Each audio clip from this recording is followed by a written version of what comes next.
تجلت لبنة بالحب والطهر تحلت أفصحت عن رغبة جسدها كاهن عن بره الآيات جلت شدنا باقة ورد فنحيل.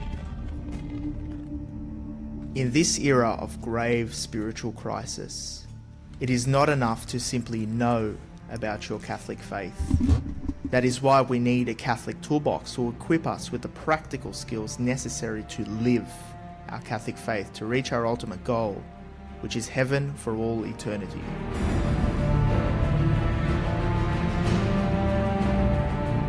Do not merely listen to the word and so deceive yourselves.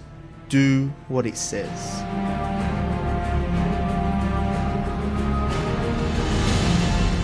Join us every Tuesday night at 8 p.m. for the Catholic Toolbox as we hand you the tools to go forth, live the faith, and change our modern world today. Live on the Voice of Charity.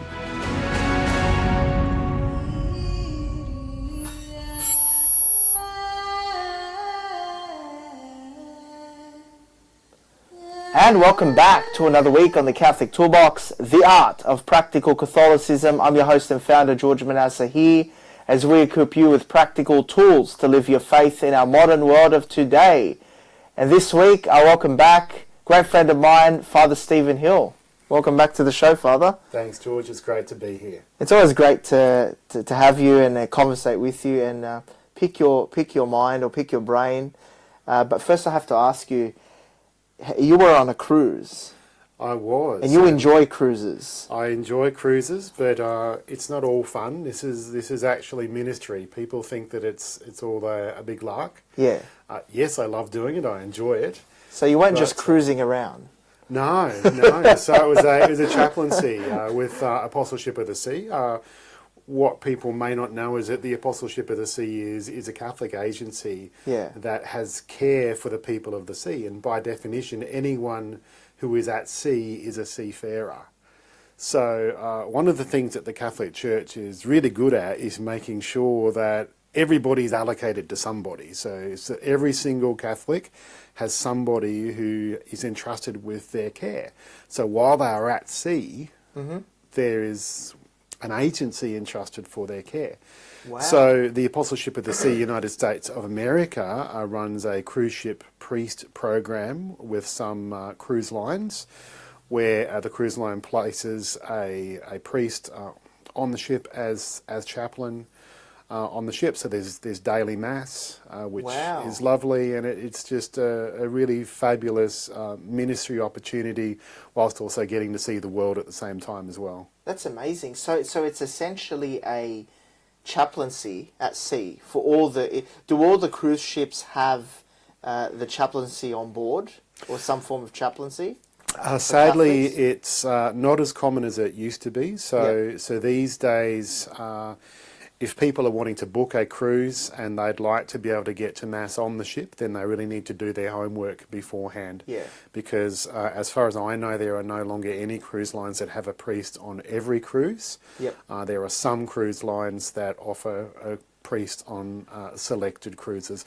Some people are so keen to have a priest when they go on holidays that they'll actually buy a cabin for a priest and take a priest along with them. So that's another way of doing it. That's another way of doing it. So sponsor a priest to come on your holiday. Exactly. And everybody can chip in. The more the merrier. That's great. I mean, no one really hears about sea chaplaincy or cruise chaplaincy, and it's really good that you enlighten us about it, because nobody really thinks about people at sea. No, they don't, and they're very invisible, invisible, and especially was the case in COVID. One of the groups of people that were treated the worst during the COVID experience were seafarers, those who, brought us all those parcels that we ordered while we were locked up at home, still had to get to us somehow, and they were brought by ships. Yeah. And the seafarers were not allowed to leave their ships, and the visitors that normally go to the ships for some human companionship were not allowed to go to the ships either. The best they could do was stand on the wharf and wave at them.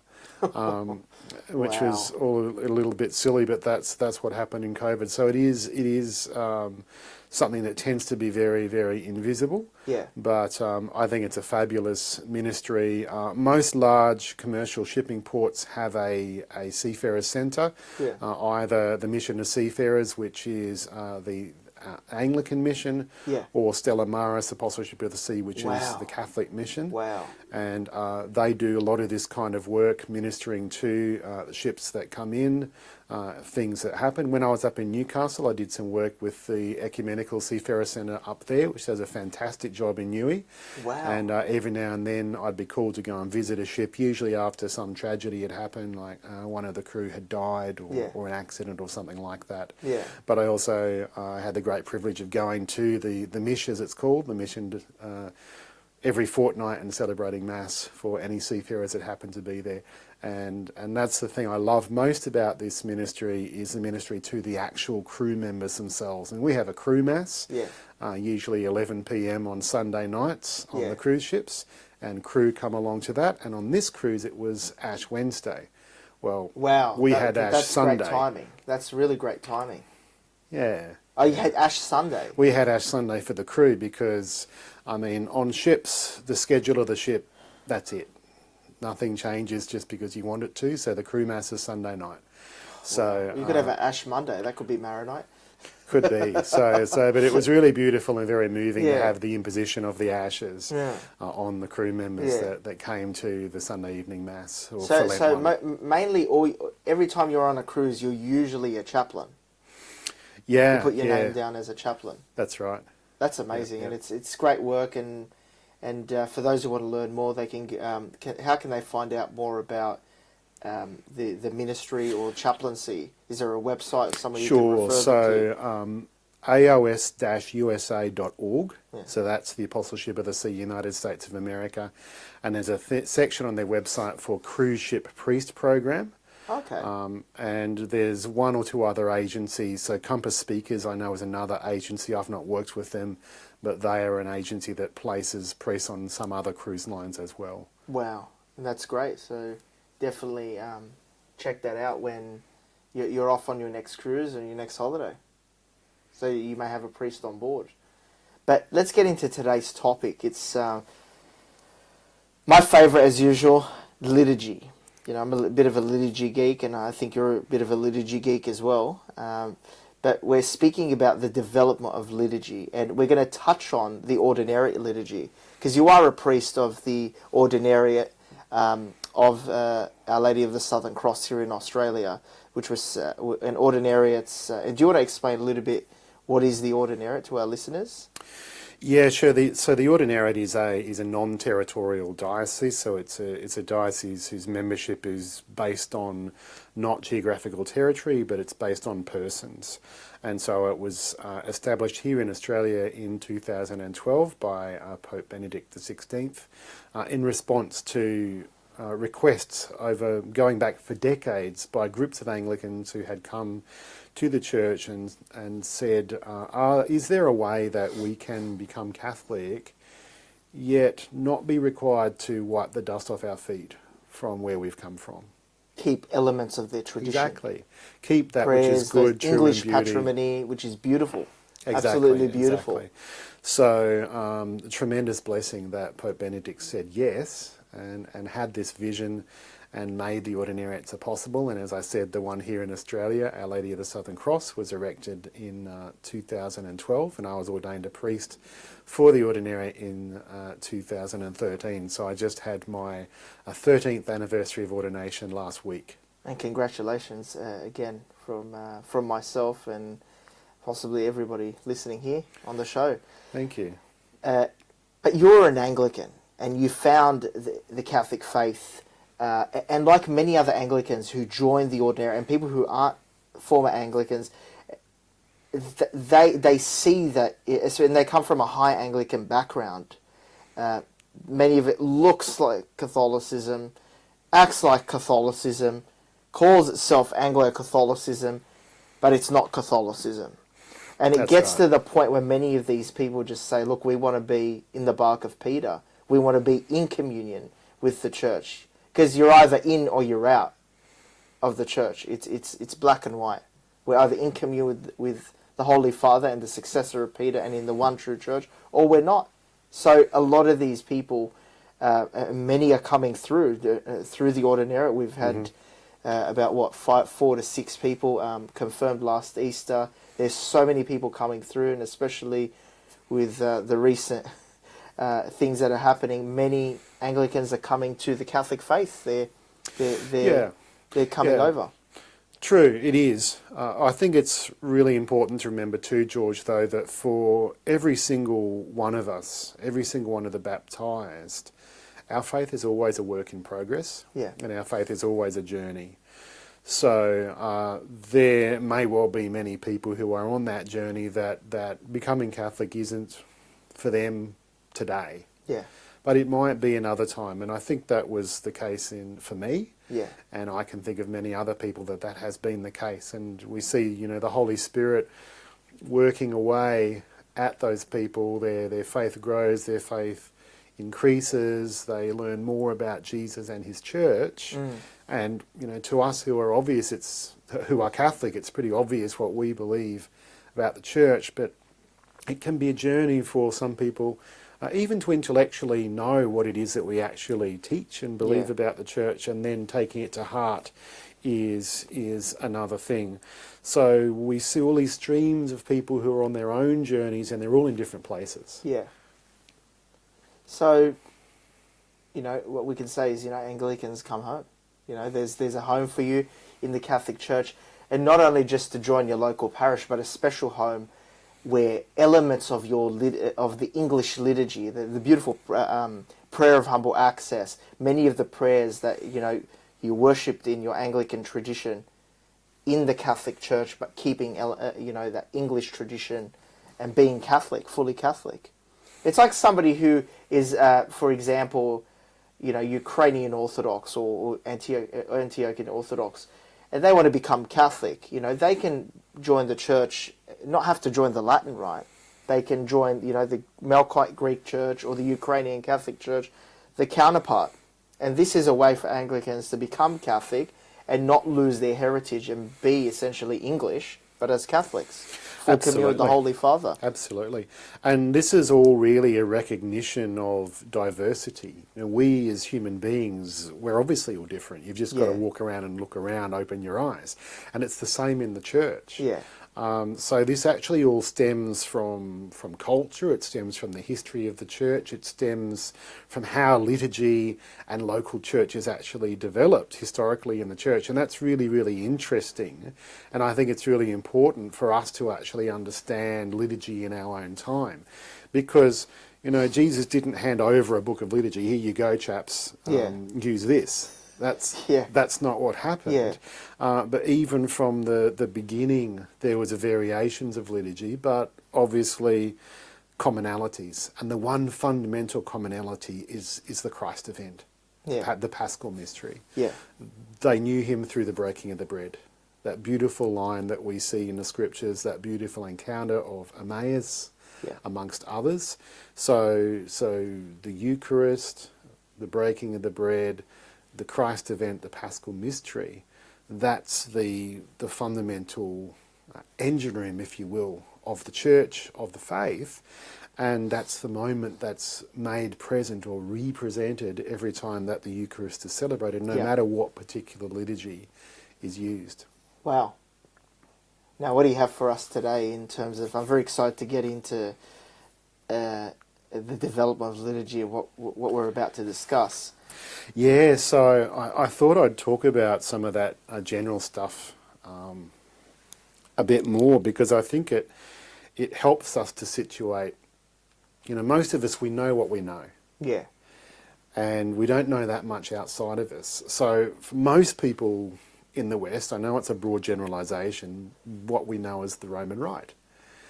And so we have this very tunnel vision idea of the church, which is just not what the church actually is. The church is diverse. And so this is connected to culture, as I just talked about. There's a legitimate diversification with mankind. it's actually a continuation of the work of creation, George, which I think is really amazing.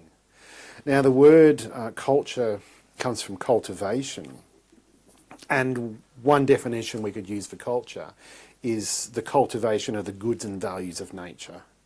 So in a Catholic sense, culture and multiculturalism, again, we see it's actually situated in God's work. Yeah. We can't just, randomise it so that it's anything we want it to be. We situate it in terms of what God is doing. Yeah. So different peoples have different cultures that are unique and proper to that people. And culture manifests diversity. So as human beings, we're all different. And diversity is part of what it means to be human. After all, we'd all be very boring if we were the same, wouldn't we, George? Yeah, we would. It'd be terrible. So we can't reduce this idea to individualism or some sort of a prideful self-determination, which is what our first human parents did. It needs to be seen in terms of God, but also in terms of people. So this is this idea of culture in general that we're talking about. So we've only got to look around at nature itself to see that diversity is fundamental to how nature works, and it's fundamental to God's plan. So we should expect to see that in the liturgy as well. Yeah. I mean, it's really great that you draw the connection between creation and the liturgy. I mean, the way I think about it, and I think Dr. Scott Hahn many years ago explained it very beautifully. He said, creation and our ability to procreate as well is our greatest creative intimacy with God, and the liturgy is the greatest redemptive intimacy with God. You have creation and then redemption, the two stages of human history. And it's beautiful to connect the liturgy to creation itself, yeah. Absolutely, absolutely. So if we look at liturgy itself, well, the word liturgy, many people would know that literally it means public work. Yeah. And the public work that we do in the liturgy is worship of the people. They're the ones who do it. Liturgia. Exactly. Yeah, exactly. the Greek term. So it's the public worship of the church is what liturgy is. But as we just saw, we as members of the church, we're not all monochrome. We belong to our own particular cultural groups. And just because we've been baptised, that's not erased. We're not culturally whitewashed because we've been baptised. So we see culture is manifested in the liturgy of the church. And that's why from the very beginning, as I said before, there's been diversity in the liturgy. And historically, there have developed a variety of liturgical families, what we would call rites with a capital R. I mean, we use this word rite very sloppily, as we might find out, but liturgical families rite. So this is because liturgical rite is intrinsically connected to culture. Now, this variation in liturgies and peoples is most obvious in the East. Yeah. Where we've got a number of liturgical traditions such as Alexandrian, Antiochian, Chaldean and Byzantine. And these traditions in turn can be seen in terms of a historical connection to what we call sui iuris local churches. That term... Self-governing churches. Exactly, exactly, George. So if you're a Ukrainian Catholic, you obviously, as a Ukrainian Catholic, you have your own Ukrainian rite. Or if you're a Maronite Catholic, you naturally, culturally, would have developed your own rite or way of celebrating liturgy. Exactly. Yeah. Exactly. Yeah. So these historical autonomous churches have their own proper culture and tradition, which is manifested in their own proper liturgies. Yeah. So liturgical rites or liturgical families are usually, not always, but usually seen in terms of reference to one or more sui iuris churches, because it's not as simple as, lining up all the sui iuris churches and all the liturgical families and just drawing one line to it.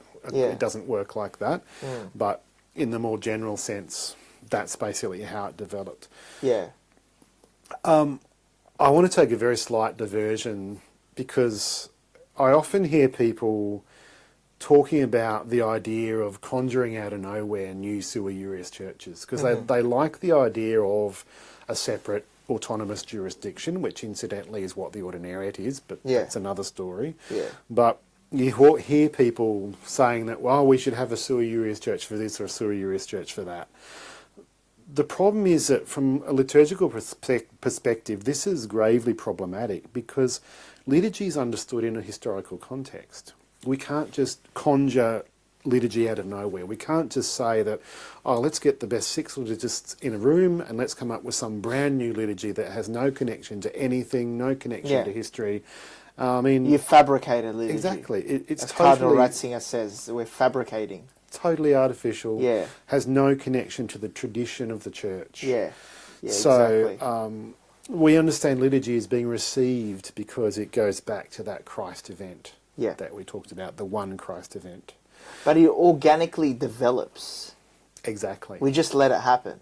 You know, it culturally grows with that particular culture.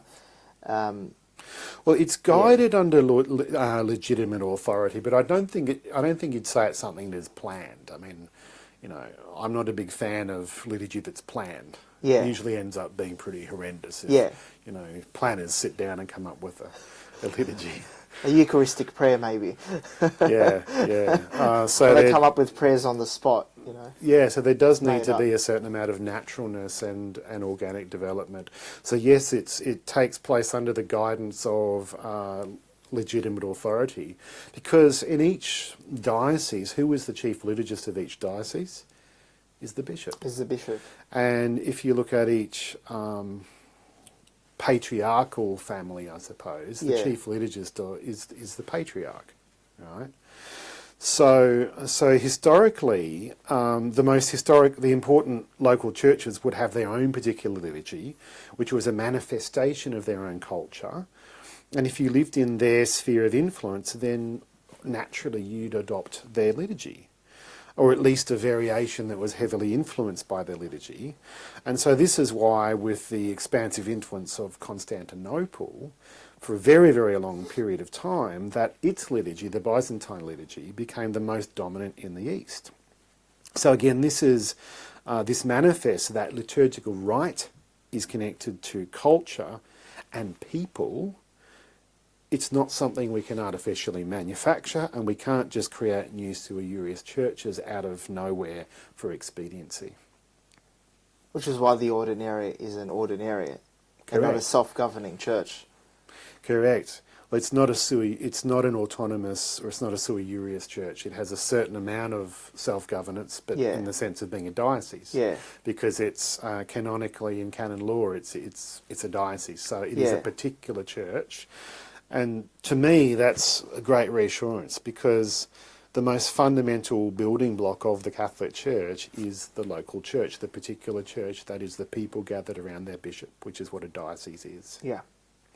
Everything else is built from that. Now, in the West, however, when we turn to looking at the West, hopefully it should be clear from what we just talked about that the church as a whole, the Catholic Church, is not Roman and it's not Western. It's fundamentally incorrect to call the Catholic Church the Roman Catholic Church, because the Roman Catholic Church is referring to one liturgical tradition in the West, with the Holy Father. From a liturgical perspective, he's the patriarch of the West, even though he doesn't call himself that anymore, but that actually is his role. He's the head liturgist of the Roman Latin Church. Exactly. Yeah. Now, many people know the Church as Western, and that's the lens that they see the Church through. And primarily, where I'm heading now, I'm talking about the Church from a Western perspective. Yeah. So that's a bit of a... being honest about that, George. Yeah. That's majority of the Church is the Western Church, in numbers. Indeed. So in the West, there's one main liturgical family, which of course is the Roman Rite.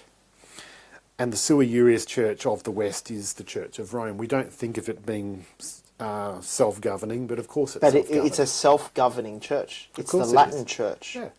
And then you have all the Eastern churches are their own self-governing That's right. churches, separately. I think the reason we It's don't interesting. normally think of Rome as being sui iuris is because when we apply it to the Eastern churches, we think that it means autonomous from Rome. Yeah. And because we think of it that way, we don't apply it to Rome. But that's not what it means Yeah. at all. It just Yeah. means self-governing. So, of course, the Church of Rome is self-governing. Yeah, it is, yeah. But it's a good way to see the church because essentially you have the Latin church, which is headed by the Pope. He's the head of the Latin church. And then you have each patriarch of the East as the head of their own churches. Yep. That's on a governance level, how they manage themselves as individual units. But then when it comes to jurisdiction, the Pope, who happens also to be the head of the Latin church, he is the Bishop of Rome. He has jurisdiction over the entire church, the Latin church and the Eastern churches, even though they function separately. That's right. The patriarchs answer to Rome. Mm-hmm. Not like the, like the Eastern Orthodox churches. I think they don't answer to each other. They're autonomous autocephalous, from my understanding at least. Yeah, And that's where it can get a little bit tricky. Yeah, indeed, indeed.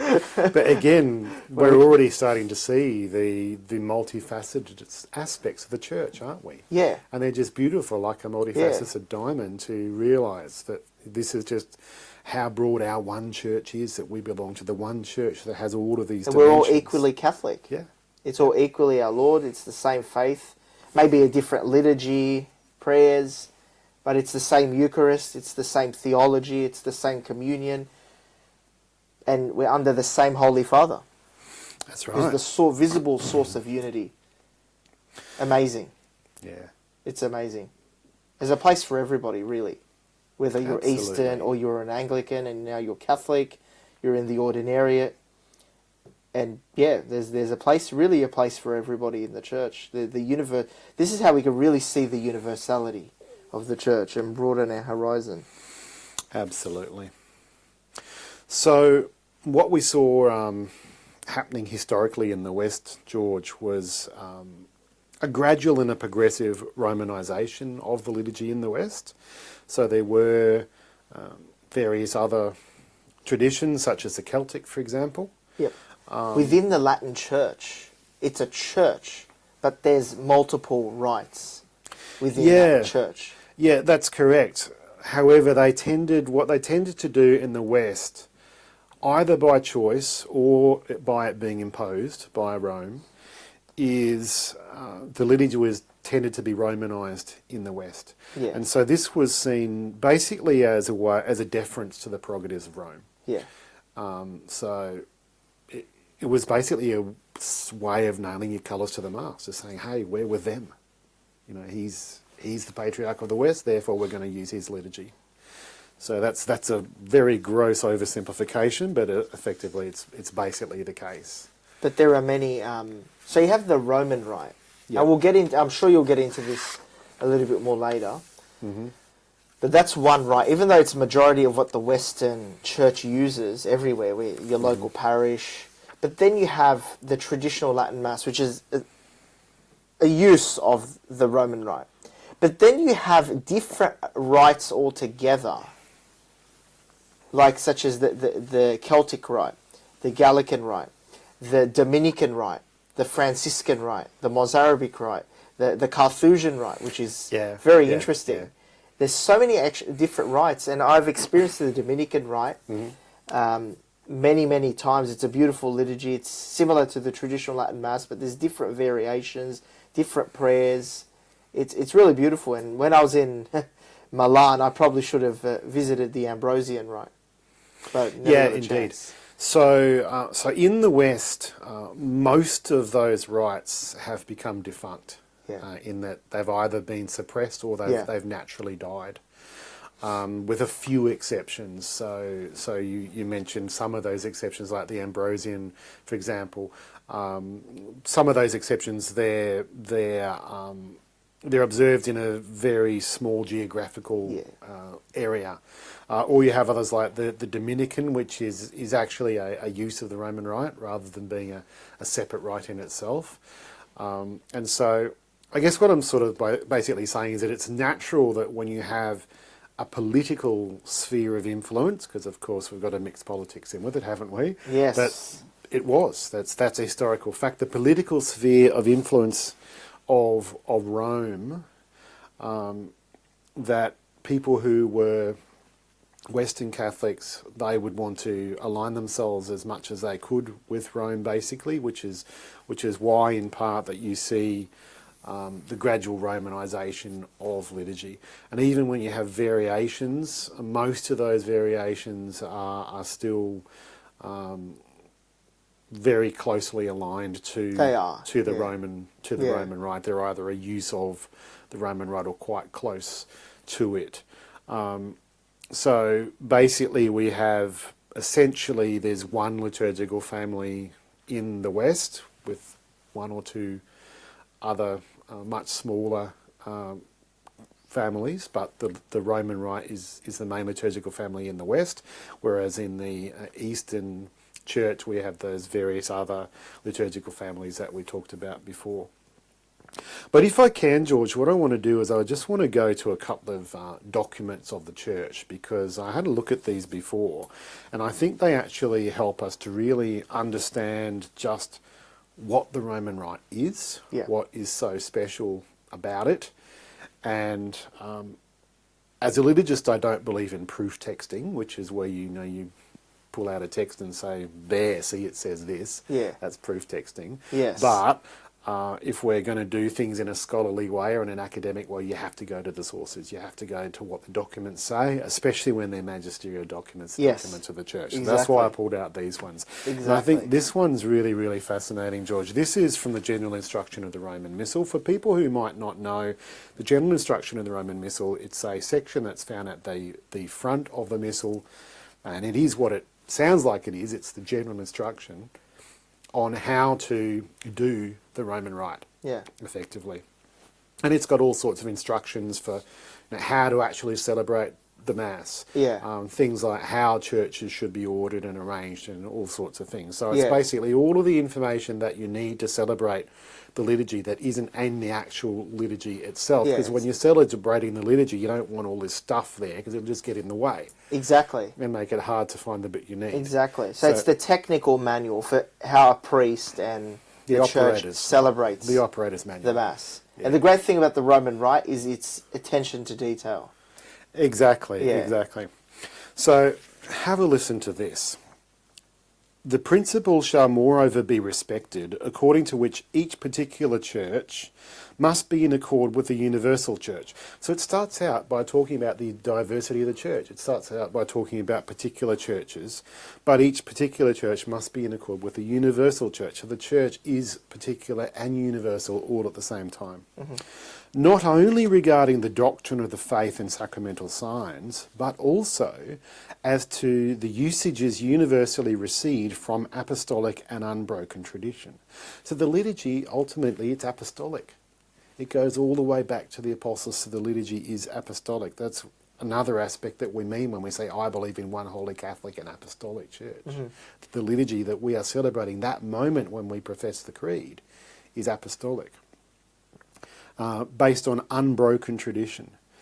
These are to be kept not only so that errors may be avoided, but also so that the faith may be handed on in its integrity. So this is a huge imperative. This is to be like this so that the faith can be preserved and handed on in its integrity, since the Church's rule of prayer, lex orandi, corresponds to her rule of faith, lex credendi. And that, of course, is a reference to Prosper of Aquitaine, who was the first one who said that, the adage that we ascribe to him. But he saw the rule of faith of the Church as proceeding from the liturgy. So what he said is that let the rule of prayer establish the rule of faith. Wow. So he didn't see it as being something that's bi-directional. Yeah. He saw the faith of the Church as proceeding from her liturgy.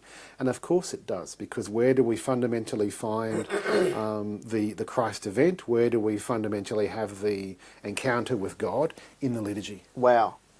See, I've always seen it the other way, where the liturgy should conform to what the faith is and reflect what the faith is. But it's great to see it from the other direction, where how we're praying is the law of our belief. The other way. Yeah, absolutely. So then the general instruction goes on, talking specifically about the Roman Rite. The Roman Rite constitutes a noble and precious part of the liturgical treasure and patrimony of the Catholic Church. Its riches are conducive to the good of the universal Church, so that their loss would gravely harm her. This rite has in the course of the centuries not only preserved the liturgical usages that arose in the city of Rome, but has also in a deep, organic and harmonious way integrated into itself certain other usages. So there we already see diversity within the one Roman Rite, the various uses. Derived from the customs and culture of different peoples, and of various particular churches, whether of the West or the East, so acquiring a certain supra-regional character. As to our own times, the identity and unitary expression of this rite is found in the typical editions of the liturgical books, promulgated by authority of the Supreme Pontiff, and in the liturgical books corresponding to them, approved for their territories by the conferences of bishops and endowed with a recognitio of the Apostolic See. I thought that phrase was really, really interesting, George, the first time I saw it, because I'm sure you're aware of Traditionis Custodes of Pope Francis. Which right after we got married. Yes. In the traditional Latin Mass. Yes, indeed. 2 weeks later. Indeed. And, you know, the questions that arise from Traditionis Custodes and the ongoing debate, shall we say, about the Latin Mass, I mean, that's a huge topic in itself. And I don't want to go down the path of talking about that, because it is just massive, and it's an ongoing matter, shall we say. I think people are waiting to see what Pope Leo might do, if anything. But I thought this phrase was interesting, because one of the things that Pope Francis said in Traditionis Custodes was something fairly similar to this. And I think it's quite important to understand that this is where that actually came from. And it's simply stating that the identity and the unitary expression of the rite, so we're talking about the entire rite, the Roman rite as a whole, is found in the typical edition, or the editio typica as we call it in Latin, the typical edition of the Roman rite. That's where we find the identity and unitary expression of the Roman rite at this particular moment of history. Wow. What liturgy means, does that mean? What that means in the broader scheme of things. Traditional Latin Mass, the Novus Ordo, the Ordinariate. What that means is it means the Novus Ordo. Okay. Because that's the... Which is the ordinary use. Because that's the typical edition of the Roman Rite. Okay, which is the broadly used liturgy. Yeah.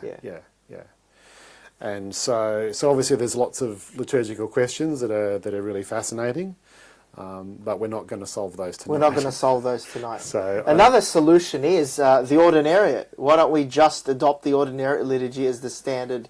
What I love about the Ordinariate liturgy is in the first time my wife, and I'll repeat this, she attended the Ordinariate, she said this is what the Novus Ordo should be. Yeah.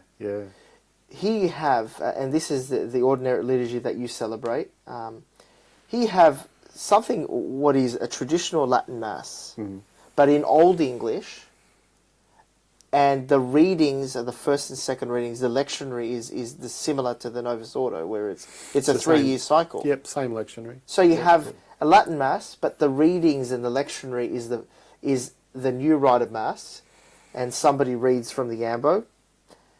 And the people respond a little bit more, and it's in English, and it's a beautiful bridge, I think, the Ordinariate, between the traditional Latin Mass and the new rite of Mass. I think it can solve a lot of problems. I agree with you, George, but I'm biased.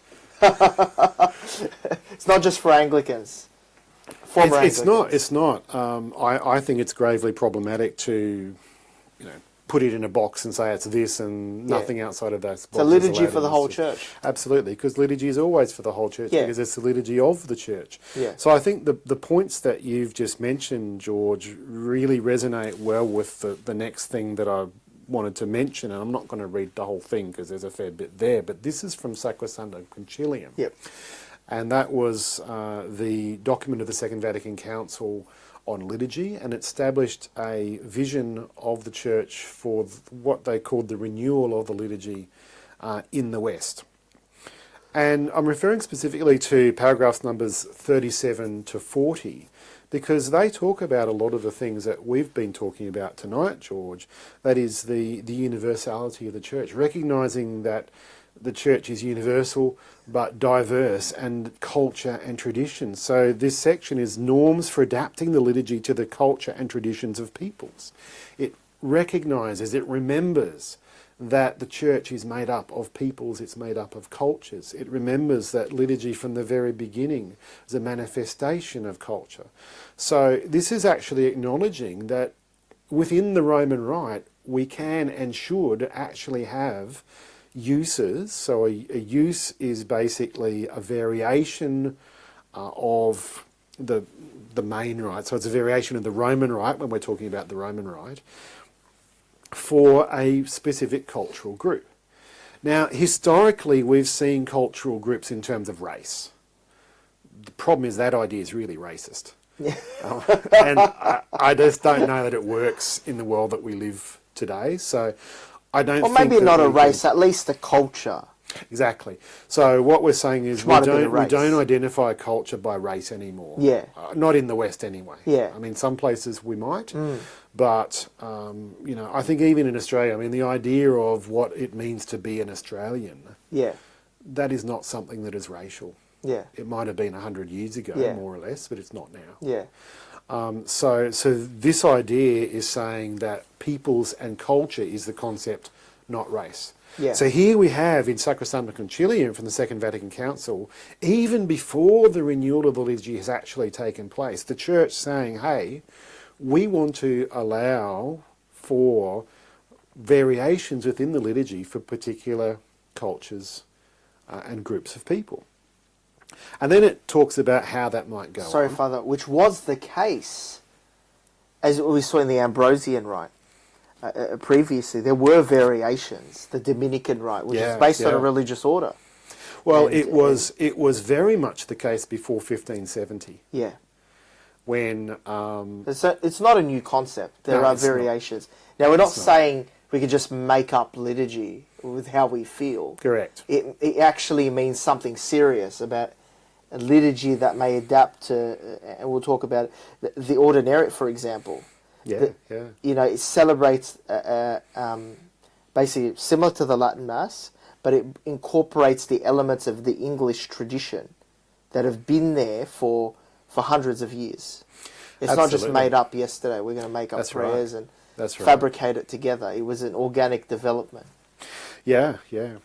So Sacrosanctum Concilium number 40 talks about, it says, in some places and some circumstances, a more radical adaptation of the liturgy is needed. And then it spells out some ways that might happen, because remember, none of this had ever happened. No one had ever done this, so they didn't know how it was going to happen. Right at the end it says, those who are experts in these matters must be employed to formulate them, the variations in the liturgy. Yeah. This is exactly what happened in the Ordinariate, in that the Holy See decided that it wanted to do this, that it wanted to make liturgical provision for the Ordinariates, and it found liturgical experts on the Roman Rite, because you need to be an expert on the Roman Rite, but also on Anglican tradition and liturgy. And they were formed into a working group by the Holy See to develop this particular use of the Roman Rite. Yeah. And one of the first things that they did was come up with a ratio, which is a working principle. That's what ratio means. Yeah. Come up with a working principle as to how they were going to go about doing this. And one of those working principles was that as much as possible, the liturgy is to be received, which is exactly what we saw in the mind of the church, didn't we? Yeah. And how we understand what liturgy actually is. So they didn't just sit down and one day and say, let's write some nice pretty prayers in traditional English. Yeah. It's not what they did at all. Wherever possible, they used prayers that were already existing, that were already out there in Anglican liturgical books, and by them being brought into the fullness of Catholic communion, they become the liturgy of the church. Yeah. Because they have a decree in the front of each liturgical book, like any other liturgical book of the church. Yeah. Proving them makes them part of the liturgy of the church. And these prayers would have been present prior to the Reformation. Some of them were. Some of them were indeed. Because remember that the Anglican liturgy came from, in the first place, the Roman Rite. The Roman Rite. So the starting point was actually the Serum use. That's what I was going to say. So the Sarum Rite, which is another use of the Yeah, so the it's Roman a local Rite. use. Sarum, Salisbury. So In Salisbury in the UK. Yep. So Yeah. Salisbury was the most influential centre of liturgy. Just like we talked about all these other centres of liturgy earlier. Yeah. It was the most influential centre of liturgy, and so large tracts of England copied their liturgy because of how influential they were. So the Sarum use became the most important local use in England, but it was a variation of the Roman Rite. Okay. Yeah. That's right. In Latin, of course. So it was all in Latin. So things like the prayer of humble access, was that added later? Where does the prayer of humble access, which is an English prayer in the Ordinariate Liturgy, where does that derive from?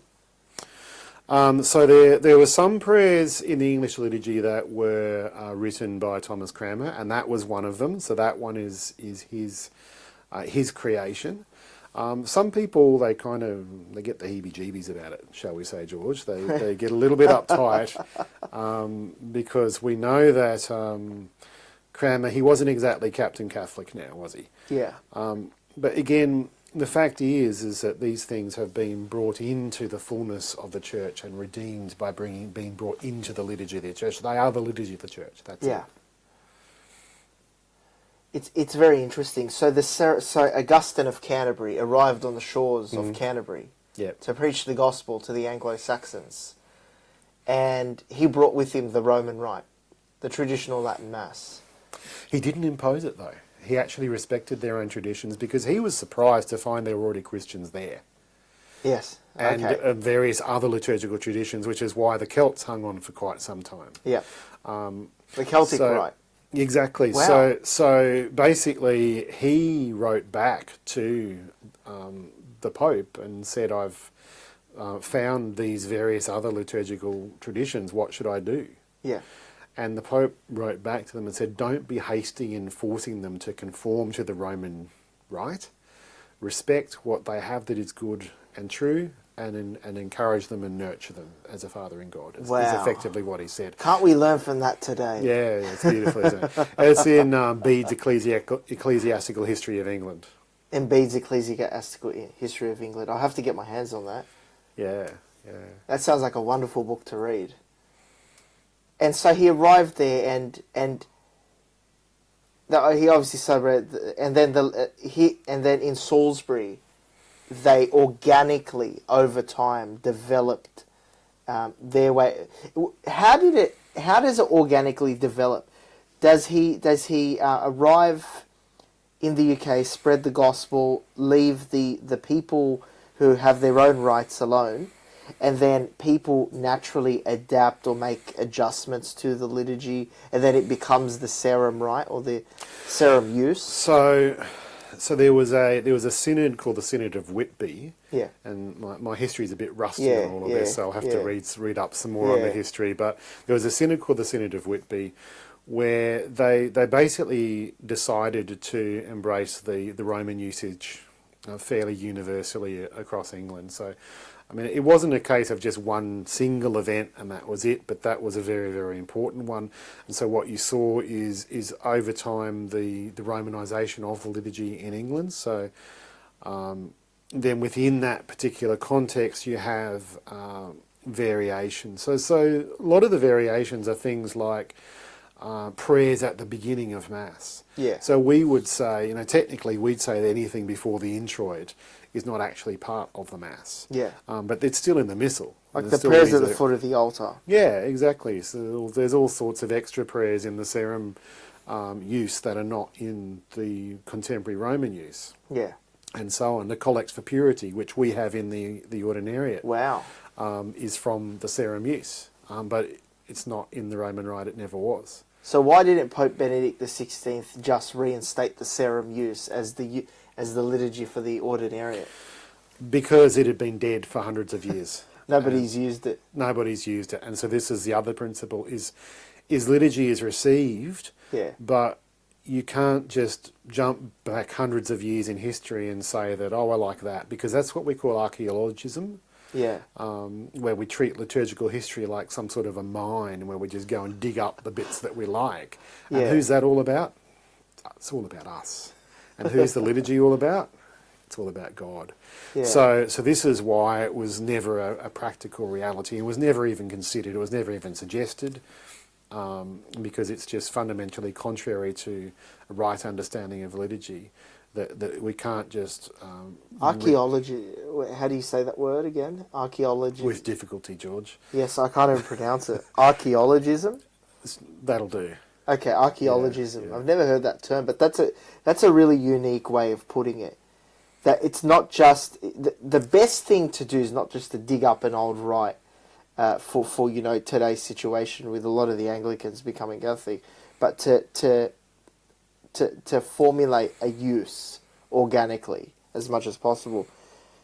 Now, what are some of the challenges today that the mainstream church in the Roman Rite can learn from the Ordinariate? What are some things we can learn from the Ordinariate liturgy, which beautifully combines the Latin Mass and the Novus Ordo in a beautiful use with... Look, I think it shows the art of the possible. I guess one of the things that, if we're honest with ourselves in the church, one of the things that we've been very good at doing is being reactionary. Yeah. And so this is, I think many of the things that happened in the church after Trent were reactionary.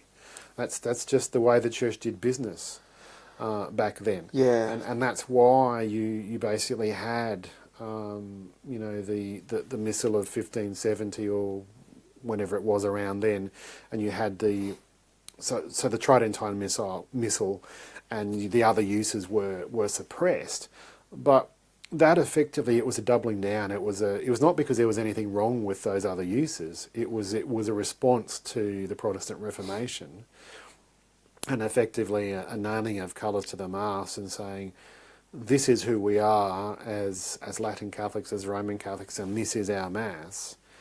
And a very powerful, a very forceful way of responding to what was going on in Europe, especially in Protestant lands. So I think that kind of might have created a bit of a mindset that too much diversity is a bad thing. Yeah. Whereas what we've talked about tonight, we see, George, that's not actually what we understand liturgically, but that might have been the political result of some of the history that's gone on. So I think, it's all right there in the documents. We see it there in the vision of the Second Vatican Council. The Council wanted variation. It's right there. Yeah. I think perhaps we need just a bit of courage as to think about what are the ways that we could go about doing this without falling into the trap of turning ourselves into liturgical planners or archaeologists or something like that. That's the danger. Never works. That's the danger. That's the danger. I was attending many years ago a conference, a Catholic conference, and there was one workshop about the liturgical life of the church, and people were talking about, making the liturgy more attractive, taking bits out. And then I put my hand up and I spoke about Pope Benedict XVI's danger about fabricating liturgy. Yeah. And then some people got up in arms, but many others woke up to the idea, and they had a light bulb moment to say, oh yes, if we just keep cutting out the bits we like and putting in the ones we like or what makes us feel good, we're going to bring the spirit of the world into the liturgy, and it loses its essence.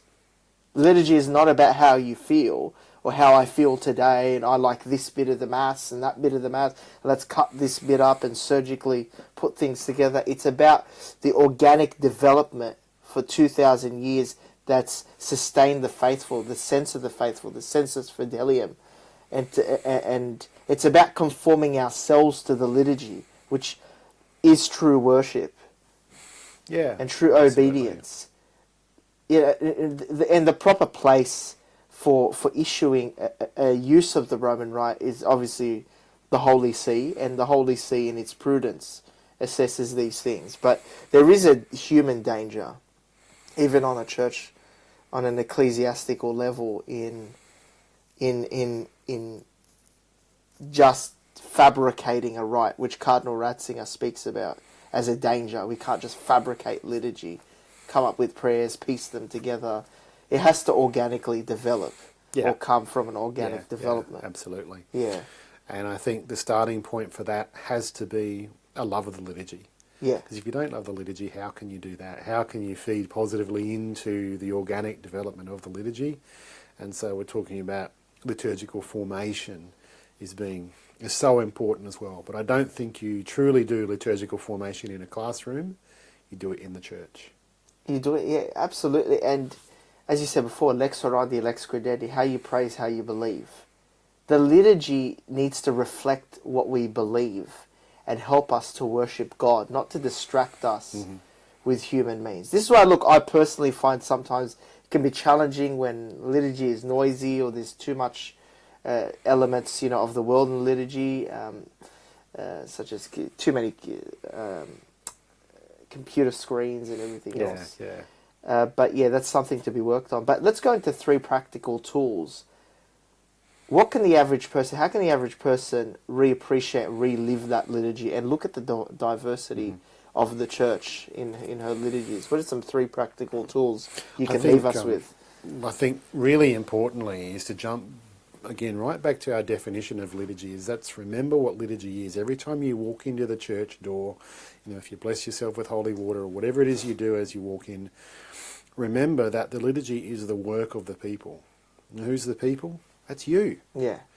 So remember, whenever you walk into the church, that it is your work. Yeah. The liturgy is your work. Because I suspect often that's not necessarily the case. So I think that would be a really good one. Then the second aspect I would say is that liturgy is supposed to be natural. I think people... Not forced. Yeah, sometimes people worry about, if they've got they worry about, everything has to be perfect all the time. Well, we're fallible human beings. Sometimes things just don't go to plan. Yeah. And so you just got to go with the flow. Sometimes, I really feel for parents who worry about, their children, or even worse, don't take their children, or even worse, stop going because they have noisy children. Yeah. The liturgy is for everybody. The church is for everybody. And there's that old saying that a screaming congregation is one that has a future, right? Exactly. As long as it's just the kids screaming and not the adults. We ought to worry if we have no screaming kids. That's it. That's it. So I think that tried... Everyone in there, whatever their state of life is, whether they're, a mum with a screaming kid or, someone who's got home from their shift work the night before and have gone long term, so whoever they are, is just embrace the naturalness of the liturgy and let it wash over you. Yeah. Because it's supernatural, remember? Yeah. It is supernatural. It's supernatural, Yeah. Those 2 things being said... The third one is that formation is really important. And yes, the best place to be formed for the liturgy is by the liturgy in the church, but every single one of us would do very well to learn some more about the liturgy. Study. And what are some books or resources you might recommend to our listeners, maybe from a starter's perspective? What can they do to study the liturgy? Even the documents of the church, themselves, Second Vatican Council, Sacrosanctum Concilium, which is available online. Yep, there's various commentaries out there as well. A commentary on Sacrosanctum Concilium, which could be good for, primer for people who don't really know where to start. Yeah. There's all sorts of Or things out there. I like to actually, that's why I bought a missal myself. And I started to study the missal and the prayers and the Roman canon and just digest them outside the liturgy. I mean, that's a great exercise to do. You can learn a tremendous amount about the liturgy just by doing exactly that, George, is seeing what is actually in the liturgical book. Yeah. Because there's no liturgy without the liturgical book, is there? Absolutely. And I really recommend that. That really helped me to appreciate the liturgy and read the prayer of the church. So, I mean, there's some practical tools for people to start to take action and enjoy and embrace the diversity. This is good diversity. Yeah. And good I think diversity. Someone who really wanted to do a deep dive in that regard, I would recommend actually buying the study missal. I mean, I know they're not exactly cheap, but if you buy the study missal, you're looking at what the priest looks at when he's celebrating Mass. Yeah. Whereas like the People's Missal, it's got all sorts of other stuff in it. So you can get it from CTS, I think, the study missal. Catholic Truth Society. Truth Society online, and you can get a copy and study the missal and learn the words of the liturgy and immerse yourself in the liturgy. And for those, where can people find out? And the last thing I wanted to say was embrace the diversity of the church. We have so many rites, but especially in the Western Church, you have the Latin Mass, you have the New Rite of Mass, which is the Roman Rite. But you have the Ordinariate use, which is Anglican use. I know you don't like to use the word Anglican, but I'm going to break the rule. Come and experience the Ordinariate Liturgy, a beautiful bridge between the New Rite of Mass and the traditional Latin Mass. And for those around, there are 3 Ordinariates in the world. There's one in North America. North America, USA and Canada. Yeah. Correct. There's one in England, Scotland, Wales. That's Our Lady of Walsingham, Ordinariate. Yep. And the one in America is the Chair of St. Peter. Chair of St. Peter. And here in Australia, for those listening, Our and Lady in of the Southern Oceania, Cross. Yeah. Our Lady of the Southern Cross Ordinariate. So you can find us online, Our Lady of the Southern Cross Ordinariate, and your parish is the parish of Kalara in Sydney. Yes, St. Bede the Venerable is the Sydney community, and Growing we're based community. in Kalara, 12 noon Sundays. Yeah. You'd be very welcome, and you might even see George there. Yes. Come and join us and come and see, and you always encourage those to join for a cuppa right afterwards. Absolutely. The welcome of the people is something quite amazing. And if they don't come, you'll have to eat the food. That's it. Yeah. But thank you very much, Father, for joining us here tonight on the show. Thanks, George. It's been a wonderful discussion. Thank you very much. And thank you for tuning into the show. Don't forget to go to the website, thecatholictoolboxshow.com. That is thecatholictoolboxshow.com. And subscribe to the podcast wherever you get your podcasts. Thank you for tuning into the show. I'm your host and founder, George Manassa. Until next week, God bless, take care, and take action.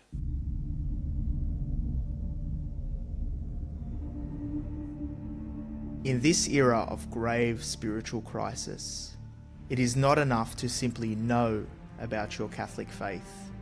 That is why we need a Catholic toolbox to equip us with the practical skills necessary to live our Catholic faith to reach our ultimate goal, which is heaven for all eternity.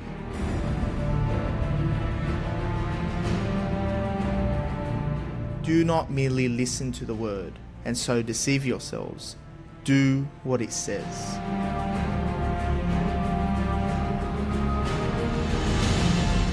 Join us every Tuesday night at 8 p.m. for the Catholic Toolbox as we hand you the tools to go forth, live the faith, and change our modern world today. Live on the Voice of Charity.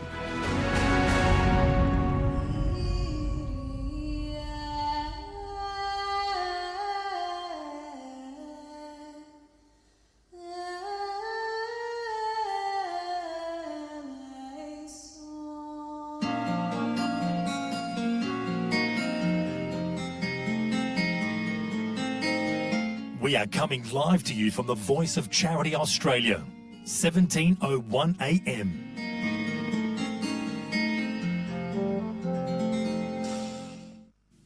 نسف أيام ونزف من في خطايا الموت